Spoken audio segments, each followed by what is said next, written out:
Hello, this is Natsuya, and I just put on some eye makeup. Why did I do that? I don't know. I was feeling a little butterfly today. So,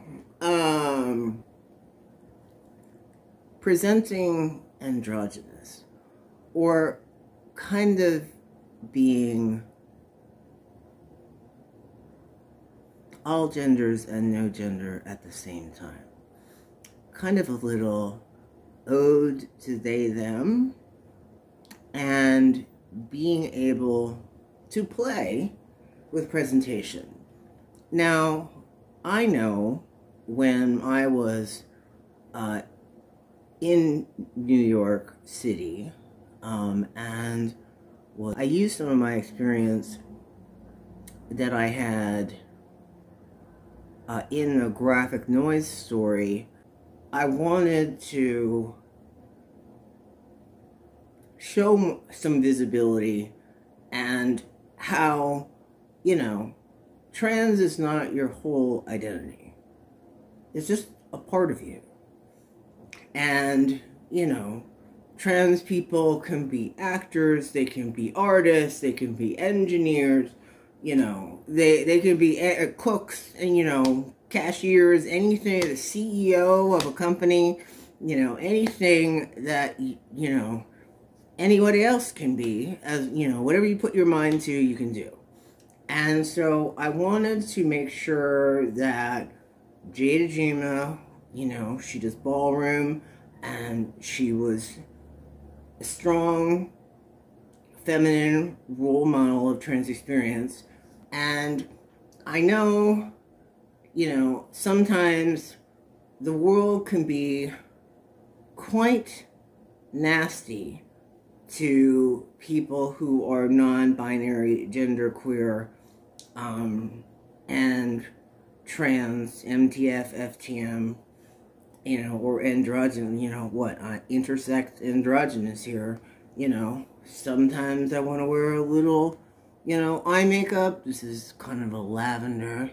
And sometimes I want to wear some lipstick, and sometimes I just want to butch queen it out all, the way to beat poet, goth writer. And so today we're wearing a little bit of, wearing this because, I don't know, it has a hood. And I kind of like that today. And I was going to start, wearing some different colors. It's really hard to me. As somebody who is ADHD and autistic, I can feel colors of clothes, and sometimes they feel different. I was beat poet art gallery chic in New York, and that we were all about FIT and fashion design. And that was a big part of my persona. Going vintage clothing store shopping to find, some high-end garment that happened to be, discarded, or some little English librarian, and team it up with some platform heels, throw in some fluvos there, and that was part of the look. And at the time, I was a writer. Well, I'm still a writer.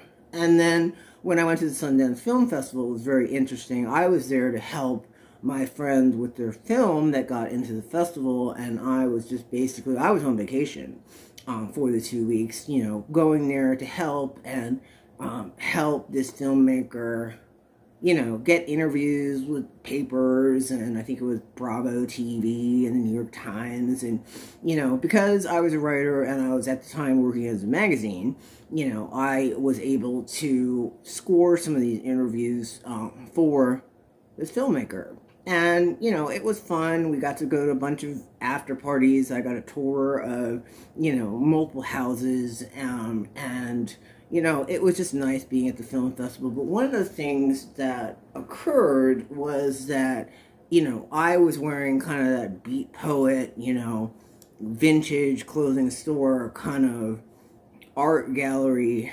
Basquiat chic going on, and everybody seemed to think that I was a director. And it was just, my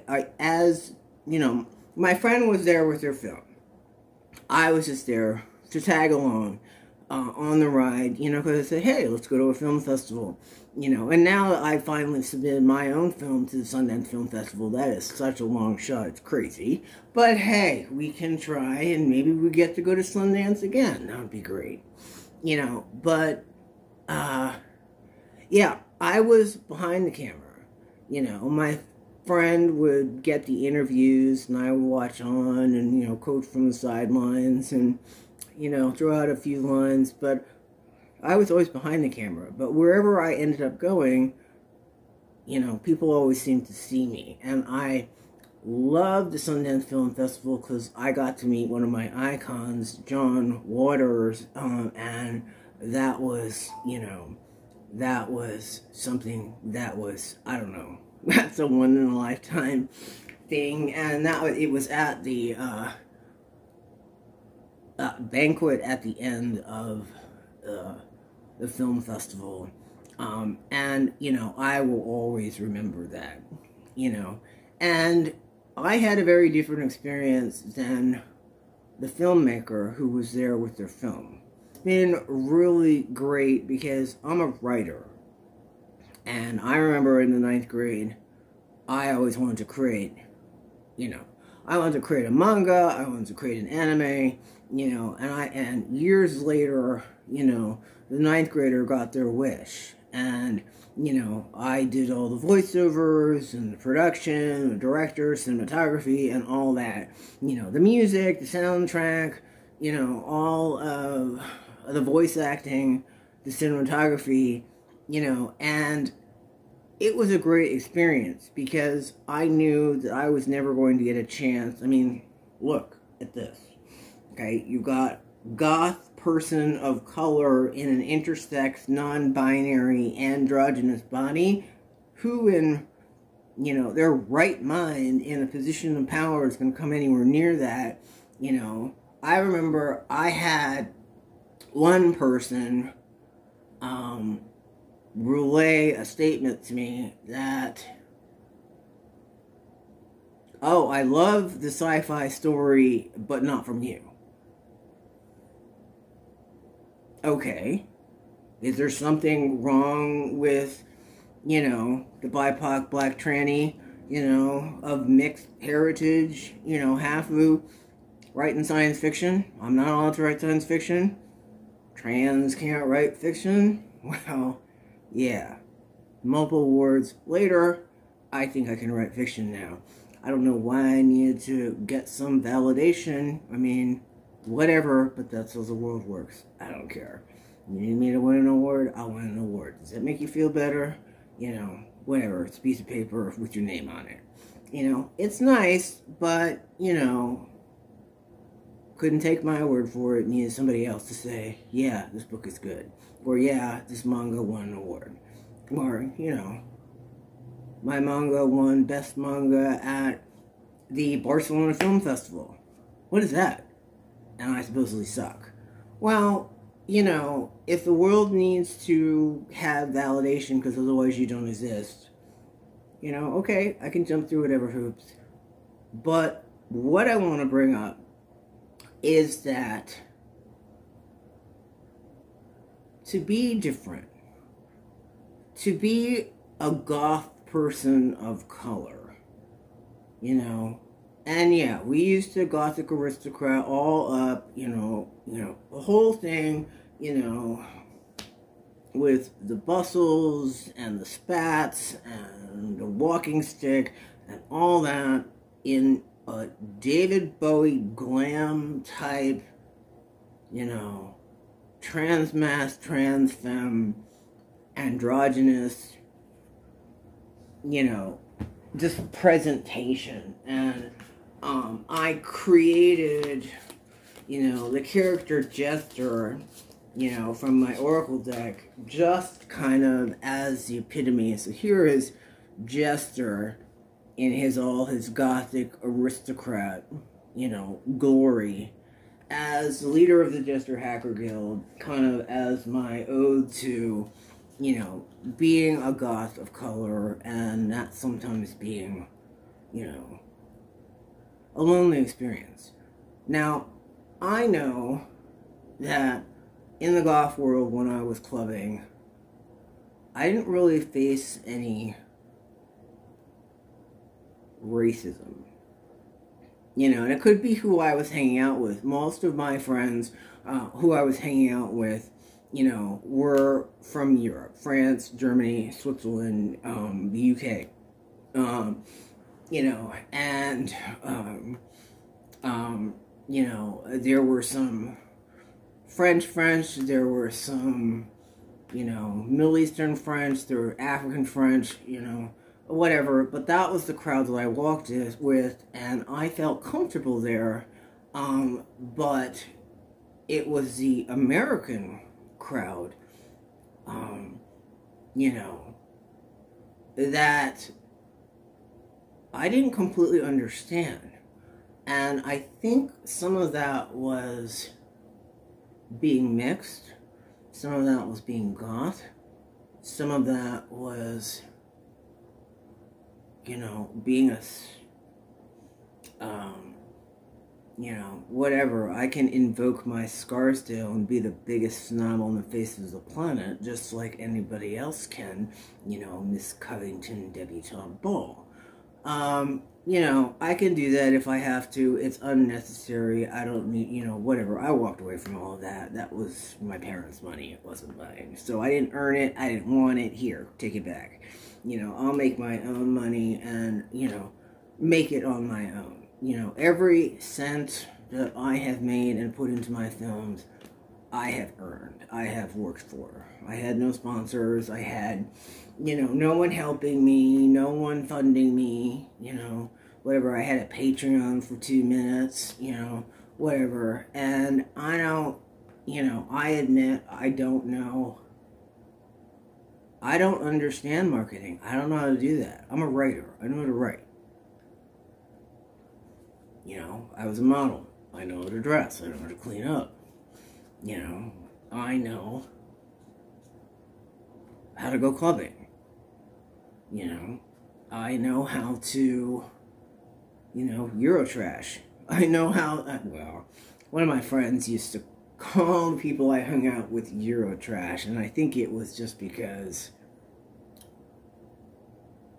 they were not posers. They were really from Europe. I think it was a little bit of jealousy, actually.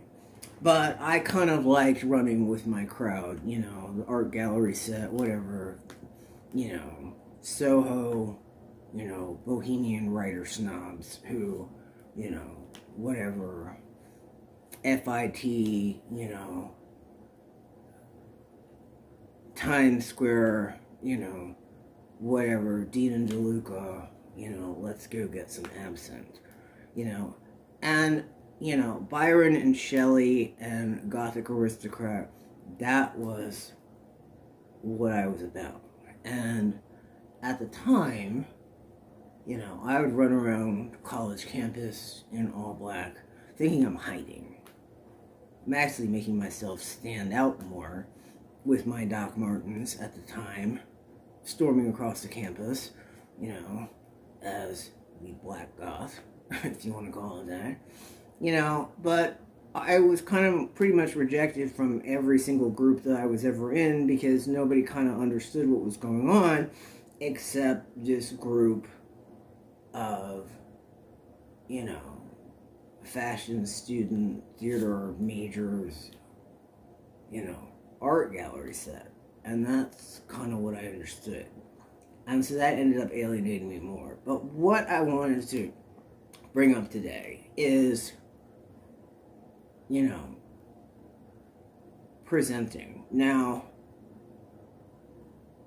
when I was in the corporate world, you can't go full-on gothic aristocrat to a job.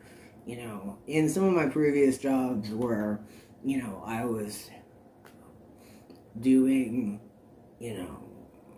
software design, I had more leeway, I could wear whatever goth I wanted to, and nobody really cared as long as your code, could compile, And that was great. But in some other settings, you had to be very conservative, and that was actually painful. You have to wear like a white button-down shirt.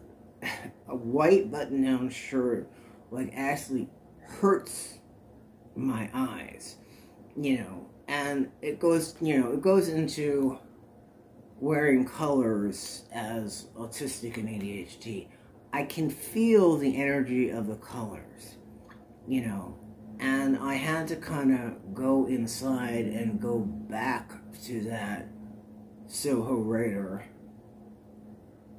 in order to pick that up again. And I'm kind of working on, redefining my style and how I want to present. Because I've gotten such crap from the world about, being, androgynous, or like, well, what are you? I mean, what kind of question is that? What are you? I'm a human being. Okay? Does it really disturb you so much to, like, have to, like, clock my gender? You're going to get it wrong or right depending on what I'm wearing and the day of the week. If it's raining outside with daffodils on Tuesday on the sidewalk on the way to, I don't know, a Gautier show. So I found that being able to be your genuine self is very freeing. And I know that when I had to, like, corporate dress up, conservative, that, that was, kind of like killed me inside, because I didn't get to express my creativity. And a lot of people would, make decisions about what you were wearing, or how you looked, or that's weird, or, I can't clock what gender you are today, so I'm going to hate on you. Well, things like that, get trans people beat up. And I know I've been chased around convenience stores and gas stations, and it can be quite dangerous just walking while trans, and I don't talk about that a lot.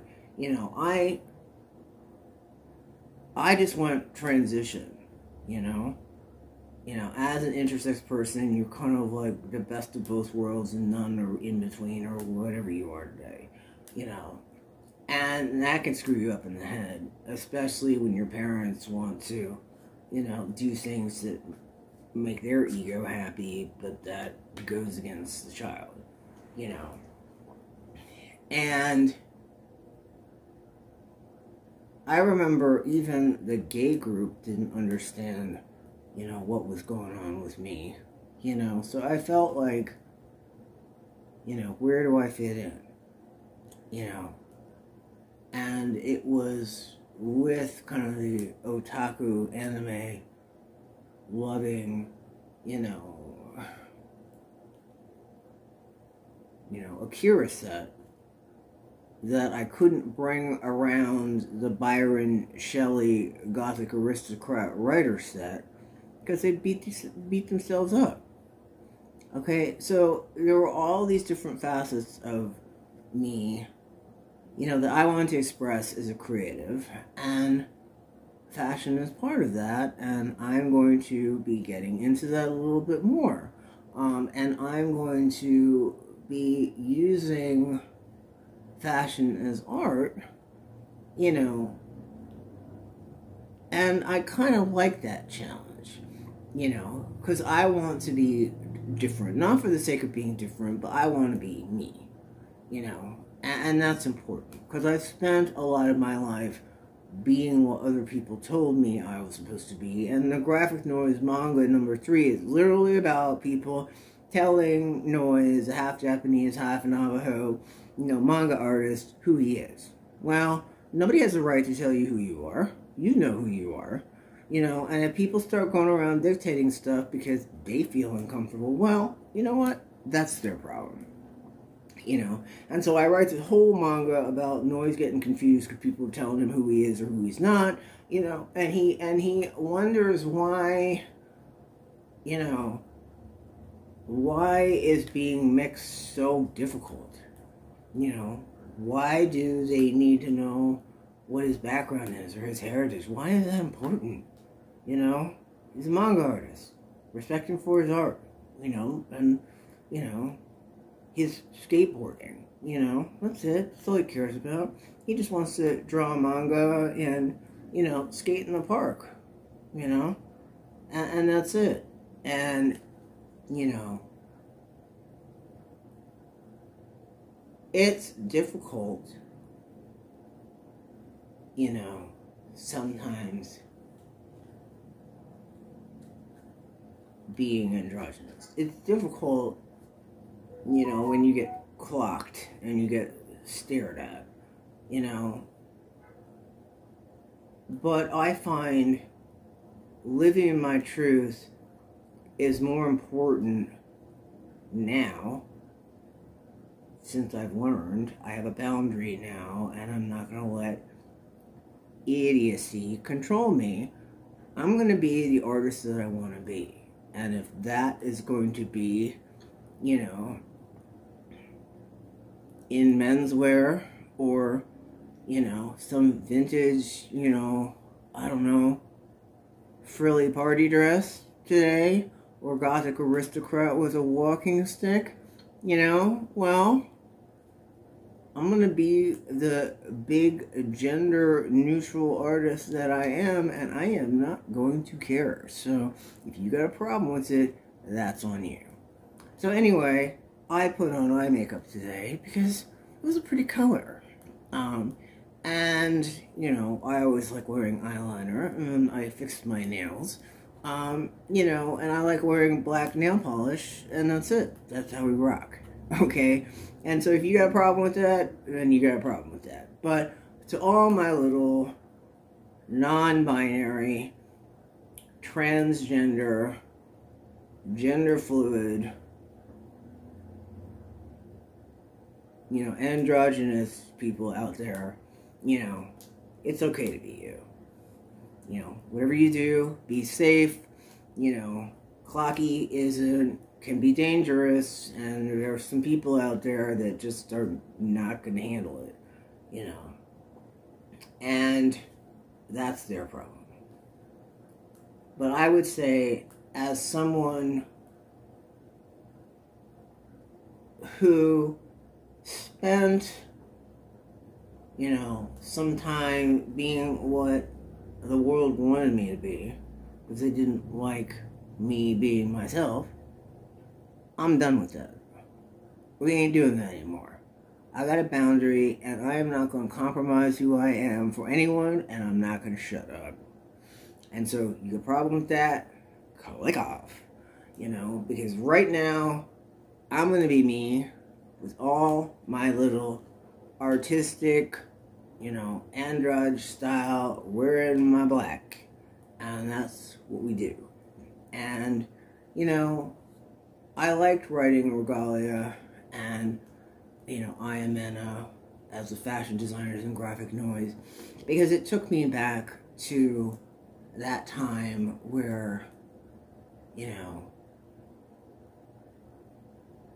I used fashion as performance art. You can do that in New York City or Tokyo, or Paris, walking down the street, because that's just part of a culture. But there are other places I've been that you wouldn't dare, and walking while trans, can get you hurt. So I just wanted to say today, be yourself. You're beautiful just the way you are. Someone out there is going to have a problem with it. Whatever. I'm intersex, I'm gothic, I'm androgynous. You got a problem with that? Deal with it. But I am not going to compromise who I am for anyone anymore.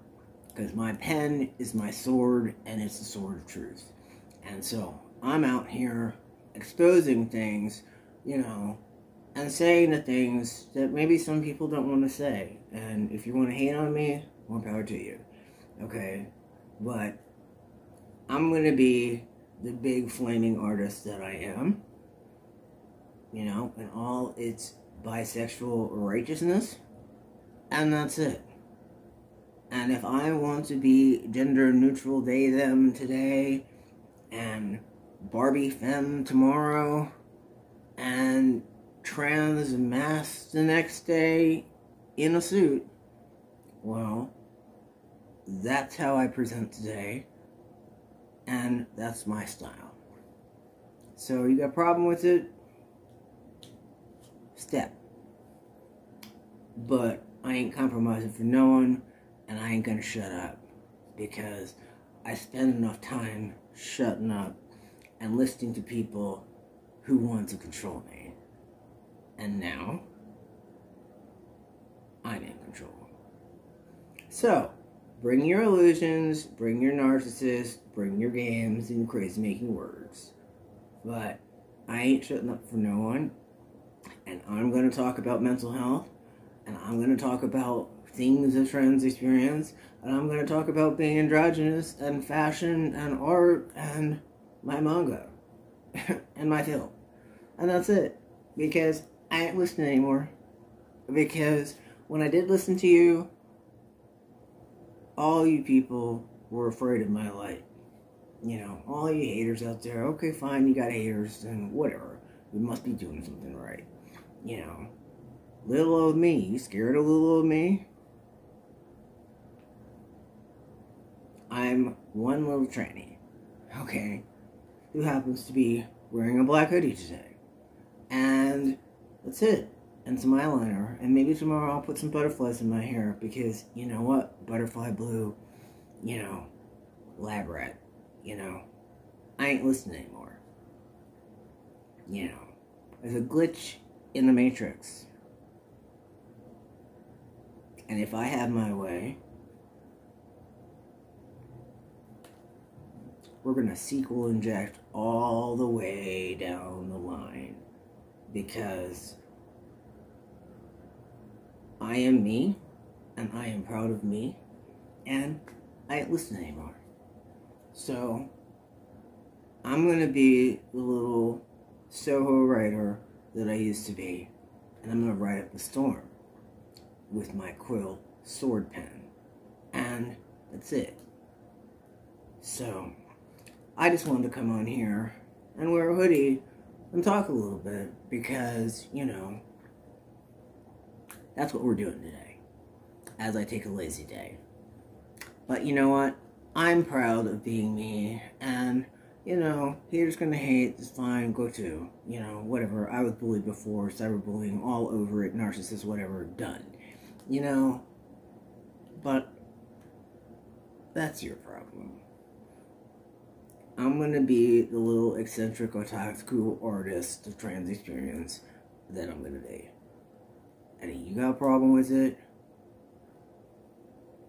go look in the mirror and figure out what's your gender threat. And why are you concerned about what I'm wearing and how I present? I'm not bothering you. So if you're actually bothered, what does that say about you? Because I'm quite happy in my skin. And that's all that matters. You got one life to live, so you better live it righteous, and you better figure out what your gift is. Because a lot of people go through life never figuring out, what that gift is. And a lot of people go through life afraid.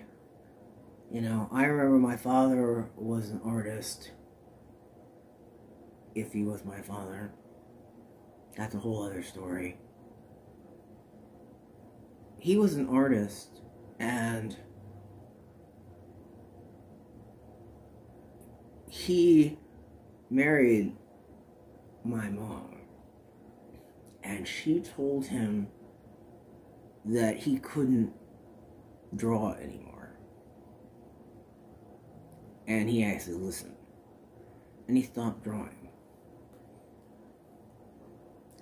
And that was a little bit of soul death, because he just gave up a part of creative spark of his, you know, for somebody else. Don't do that. Don't ever give up on your passion. You know, if I had listened my dean junior year of college, I never would have written a single word, and I wouldn't have an award-winning book or two, because my dean told me I'd never be a writer. Well, that 9th grade otaku, you know, who was going to have an anime one day, come hell or high water, drawing pictures of the homeless hacker Ron and his trans girlfriend, you know, in 9th grade English class. Well, 9th grader ain't listening, you know. And it took a long time for that novel to become a manga, to become a film. But I did it on my own, with no help. And more power to those artists that have help and support and fan bases. You know, I wish I could understand how to do that. I definitely need to learn. You know, you can learn anything you set your mind to, you can do. You know, just never give up. And I would say, always be true to yourself. And sometimes that means walking alone. But I'd rather walk alone in power than assimilate and conform to a norm that's going to kill my creative soul. I choose life. And that means I choose light. I can walk in the dark. I've been in the dark. I know what the dark looks like. You can't have dark without light. Can't have light without dark. It's the balance that matters. And it's understanding who you are and being brave enough to do the shadow work and go talk to that little lonely, scared inner child and actually sit in that, you know, bully the autistic feeling. You know, and the time we were called, you know, half-breed and red bones in grade school. Well, those words hurt. Didn't really understand why. But I wrote graphic noise because it was cathartic and I needed to work through something myself. Art can be very helpful. Creative expression, writing in a journal, drawing, you know, that's something that you create. You create your own world. You want your world to be miserable, then be miserable, that's your right. But I would rather have a world with all the emotions in Technicolor crayon.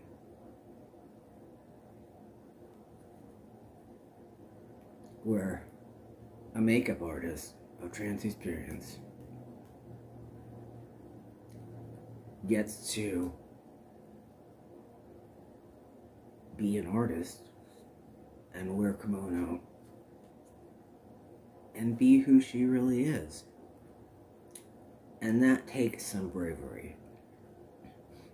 And I am grateful that I get to write such a group of diverse characters of all races and genders and religions, you know, and creeds and ethnicities and mixed heritage, half and whatever else, you know, you're a geek. That's how I write. You know, I'm not going to write some fluff romance novel because it sells. That's not the writer I am. I don't care about that. I'm here to bring a message of equality and truth and respect. and ending the stigma of mental health and of diversity and inclusion. That's why I have a pen. Because there's some people who wouldn't dare, can't. It can't be the loudmouth asshole writer that I can be sometimes. You know? But I ain't shutting up anymore. Because I'm no longer afraid to be who I am. And I'm going to express that in all my fluvo fabulous. And you can call me bougie, and you can call me whatever tranny, and whatever you want to call me today. You know. But this is who I am. And I'm not afraid to be me. And I've done some of that shadow work, and there's more to do. I've got more inner child work to do, you know.